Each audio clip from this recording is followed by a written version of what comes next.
produce more content, increase our output. Why? Hi there, my name is Mariya Delano. I'm the founder of Kalyna Marketing, and I'm here today to talk to you about a few things that have been on my mind lately.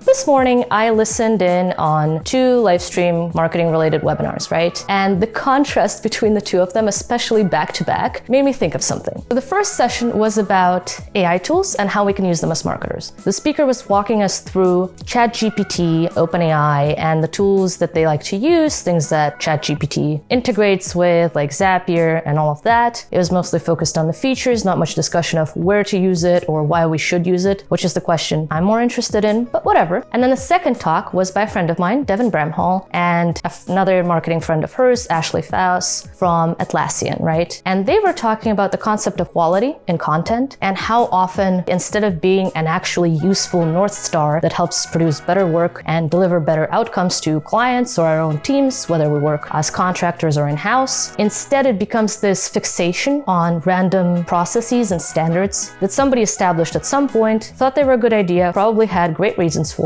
but then these standards, these rubrics for editing, writing, these templates, they just become sort of an authority of their own, and they become almost revered in a way, where teams start treating them as gospel and think, okay, I have this checklist of things that my content should do, that my writing should include, things like maybe word count, checklist for the introduction, maybe a list of examples, a list of SME quotes, what have you. And when that happens, and this is something both Devin and Ashley talked about quite well, we can lose sight of why we're doing this in the first place. The purpose of any piece of content, just as any other marketing material really, is twofold. One, you're supposed to deliver value to the person engaging with your content. Whether that's a viewer, reader, listener, doesn't really matter. Somebody is engaging with your content, somebody is consuming it, they came there for a reason. What do they want to get out of it, and are you actually delivering that to them? That's one. And then 2, is this content or marketing material actually delivering on your own goals as the creator, whether you're a person and an individual or a brand and representing an organization? You have goals, right? Those goals might be to build your reputation, those goals might be to drive revenue, to drive leads, sales, to reduce customer churn, increase ACV, what have you, right? You have a goal. And to me, and both Ashley and Devin agreed with this too, by the way, quality content is content that's good at delivering on both of these promises. The promise to the user or consumer of that piece of content and to the creator behind that piece of content. Are you actually delivering what that piece of content promised? It's not about the format, it's not about the medium, it's not even about the message or the substance that goes in it, not about your stylistic flair. It's all about, does this do what it promised to do for both us creating the content and for the people who are our audience and who are looking at that content? And thinking about these 2 sessions back to back, right, was fascinating because the discussion about AI never really touched on those goals. What is the value you're delivering to your audience? And what is the value that you're getting yourself as the creator and the brand? One thing was mentioned very briefly, and I think it's an assumption whenever we talk about these AI tools, and that is it saves time. It saves time, it saves resources, it helps us make more, faster, and have better output. And if people on somebody's team aren't particularly good writers, which many people aren't, that's fine. ChatGPT tends to write better than your average writer who's not a professional, but just an average person working in the world. So that's good enough, right? Supposedly. But I've made my entire career so far about preaching that quality is more important than quantity. And I think about that, right? Why do we want to make stuff faster exactly? What's the point? Sure, AI tools can help us produce more content, increase our output. Why? How does making more content faster help your reader? Whether that reader is somebody in your network, potential partner, an investor, a potential employee, right, that might apply for a job, or a potential customer, right? Why do they care that you outputted this faster? There's certain situations where they might, right? If it's a very timely piece about something that just happened, something newsworthy, something very time sensitive, then I guess it matters, but how much, right? If you save time from producing something in a week and instead you make it in an hour, how much does that actually change anything? Okay, let's say you're writing about the layoffs that happened at Google the other week. how much more are you actually adding to the discussion if you're one of the first 5 people to post about it, as opposed to the first 100? Because I'd argue there's a lot of value in waiting and seeing what that initial discourse looks like, and then responding to that and adding to that in your piece of content. It's still timely if it's in a week. Do you really need the AI to help you there? I'm not sure.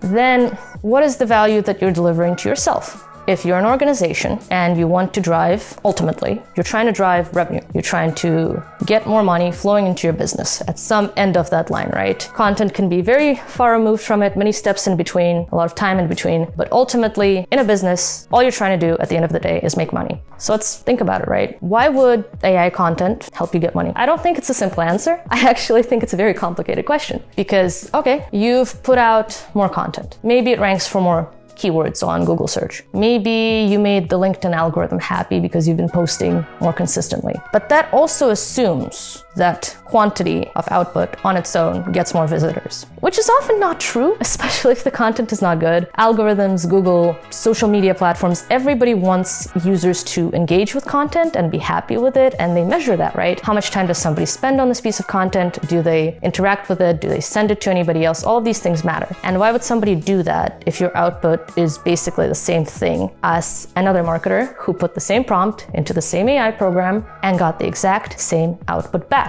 Maybe it's a little different, but it's honestly, oftentimes it's not, because it's the same program, similar input, and everybody's currently using all of these prompt lists, right? You put the same prompt from your prompt list, maybe you add a few more details on your brand, but that's it. The fundamental substance is still the same. So why does that help you? I don't know. And then let's assume that AI content, just because it's faster to produce, you maintain the same level of quality, you manage to make it original, what have you. Okay, you get more views, you get more followers, you get more likes. How does that drive business value? Because oftentimes business value comes from developing a relationship with a brand, from getting a level of trust, expertise in that brand.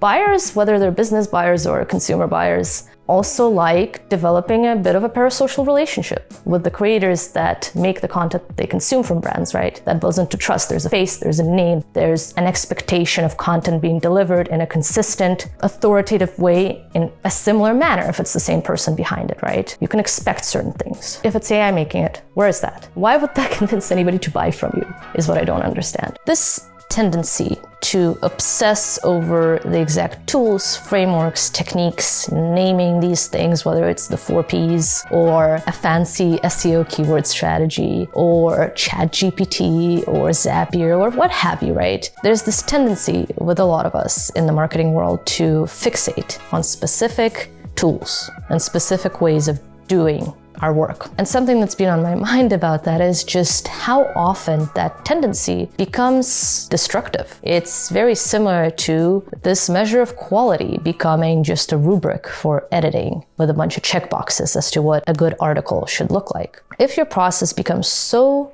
fixated on a list of tools, on a list of frameworks, on a list of steps as to how you're supposed to do it, you lose something important. If your marketing team defines success and measures its output and its work and productivity in terms of specific tools, specific frameworks, specific aspects of the process, you always run into the danger of forgetting why those tools and frameworks were chosen in the first place. The goal is always the same, right? You're trying to market your business. You're trying to market your organization. All you're trying to do is get attention in one way or another and hopefully sustain it. And then if things go really well, you hope that that attention turns to money for your business down the line in one way or another. And your job as a marketer is to find these people where they are, make them pay attention to you, and hopefully make them trust you enough that either they or somebody they know will at the end buy something from you. But if we lose sight of that because we're so obsessed with setting up our Google Analytics dashboards or building a cool report in our business intelligence tool or optimizing that pipeline in our CMS, we forget why we're doing this. And when we forget why we're doing this, and we only think about the abstractions, about the numbers, about the KPIs, about the metrics, about the tools, about the frameworks, we forget about the people on the other side. There are people on both sides, right? There's the people making the marketing, and there's the people, hopefully, interacting with the marketing. And all you're trying to do is deliver what both of these parties want. But the second you abstract away from that and you forget who those people are and what they actually are there for, whether you're forgetting your own business outcomes and you're only focused on traffic or very marketing specific metrics, or if you forget who your audience is and what your customers actually want and what they're looking for from you, your message is going to be hollow. It doesn't matter how much content you put out. It doesn't matter if you use AI to help you put it out faster. It doesn't even matter if it's the prettiest, most artistic, most novel thing in the world. If it's not helping you achieve your business goals and it's not helping your audience get the value that they came there for, it's useless. It's just busy work. Maybe it makes you feel good, but it doesn't really do what marketers are supposed to do. And right now, everybody's panicking about decreased budgets. Everybody's freaking out about losing their jobs. We've seen so many layoffs in the tech sector. And marketers have to defend themselves over and over to finance teams, to revenue teams, to their board, to their CMO. We really need to remember why we're here. We really need to zoom out, look away from our dashboards, look away from our tools, stop trying to optimize these integrations, and go back to what are we trying to do? Who are we talking to? How should we talk to them? And what is our place here? What is something that our organization, our business can deliver to these people that nobody else can? And that is how you gain your competitive advantage. That is how you build those relationships. That is how you get all of those results that you want so badly. And the tools are just a way to get there. The second you forget why you're marketing in the first place and what that's supposed to do, you lose. Game over. Even if your metrics will say nice things for a while, eventually that disconnect will become big enough that it affects your results. It will affect your bottom line. So if you want to stand out, if you want to protect your job, if you want to get a new job, if you want your business to do better in the midst of this recession, in the midst of this tough market, keep focusing on the basics. You don't need a particular tool to do your job. You can always do it with another tool. And if you've become so dependent on a specific tool that you can't perform your job without it, maybe you should question why you're doing that. Because that tool might go away. That tool might change. That tool might become inaccessible